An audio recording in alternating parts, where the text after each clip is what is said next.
Good afternoon. We are tracking rain and thunder showers across the area. Those will continue through this afternoon with a high near 80 in Sioux Falls, 77 in Aberdeen, 80 in Pierre, and 76 in Rapid City.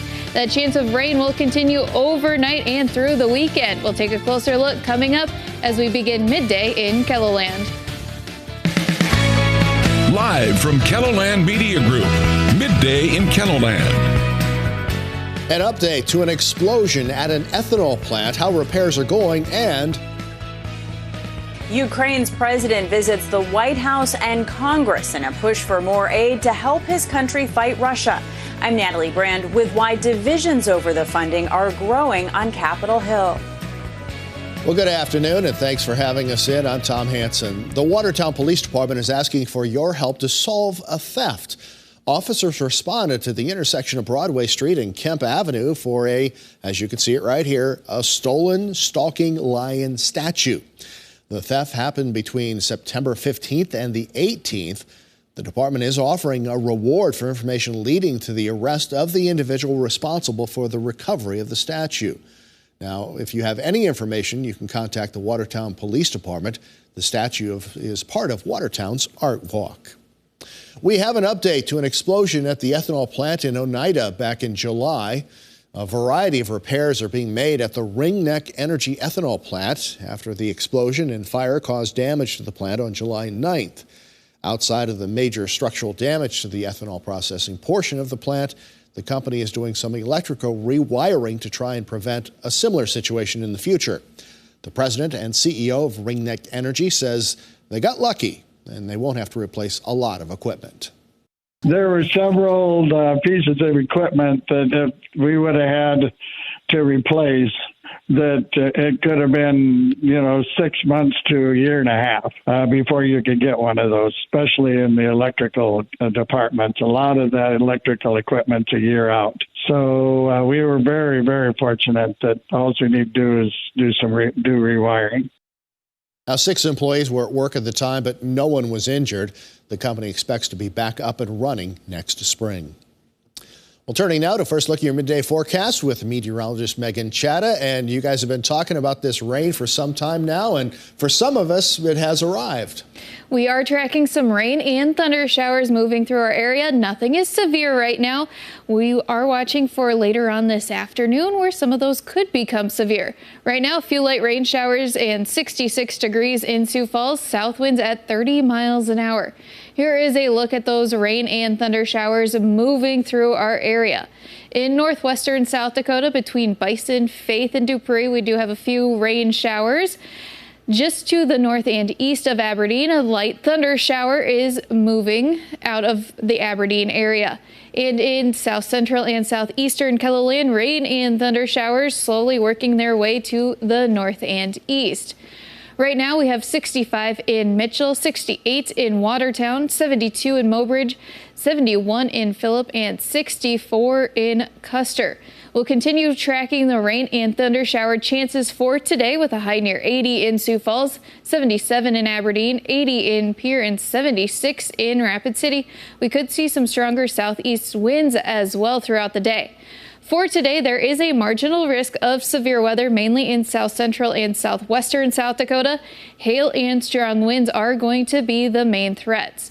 Then for tonight, continuing the rain and thunder shower chances, 59 in Sioux Falls, 57 in Aberdeen, 61 in Pierre, and 52 in Rapid City. Chances for rain and thunderstorms continues into tomorrow with highs only in the 60s and 70s. Tomorrow afternoon and evening brings another chance of severe weather. Marginal in green, that slight risk in yellow. Again, the main threats are going to be hail and strong winds. We'll take a closer look at the timing of our chances for rain and thunderstorms in just a little bit. Thank you, Megan.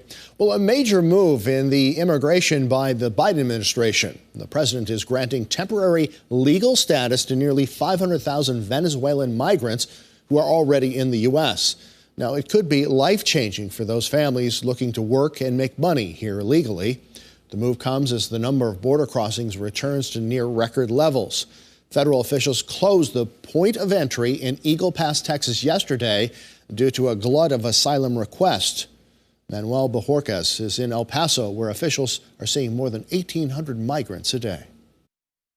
You are at a crisis level here. I would say yes. John Martin is deputy director of the shelter in El Paso. He says the inflow of migrants has been increasing for weeks. All of the downtown shelters are all working over capacity. We simply don't want to say no. At another migrant support center, even the floor is welcome refuge for Marjorie Hernandez and Carlos Mota and their 2 small children. It took them 2 months to make the more than 3,000-mile trek from Venezuela to Texas. There is work, but you can't make ends meet. As first reported by CBS News, the Biden administration is granting temporary legal status to more than 470,000 Venezuelan migrants already in the U.S. The move promises to speed up their approvals for work permits. That could potentially ease the pressure on states to provide services such as housing to tens of thousands of migrants. I anticipate, unfortunately, that we'll continue to see these increases on a daily basis. Near Eagle Pass, Texas this week, more than 5,000 people streamed through in a day. The influx prompted the mayor to sign an emergency declaration, while in Arizona, hundreds were detained, some in makeshift cages. The influx is also being felt in states thousands of miles away. Don't try to send people. In New York, migrant arrivals have divided the city. Officials say $2 billion has been spent since last year to house more than 100,000 migrants bused to the city. Many asylum seekers told us waiting in Mexico was not a viable option. In your view, Mexico is just too unsafe. Muy peligroso allí para usted y su familia. Es horrible. On Wednesday, the Defense Department said it would send an additional 800 active duty servicemen and women to the border to supplement the 2,500 who are already here. Manuel Bajorquez, CBS News, El Paso. Sioux Falls continues to grow, drawing people from across the globe.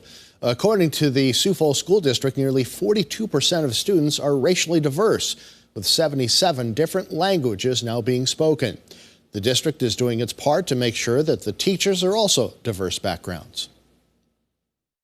I think the biggest benefit of having diversity is you learn about other people. And I think when you figure into diversity, the more that you can learn about people and understand people, it gives you the ability to accept that everyone has differences, and their differences doesn't make them any different from you. It's just understanding that each person's difference is what makes them who they are. Now, coming up tonight in Eye on KELOLAND, we'll find out how 2 educators are using their background to connect with a diverse student body.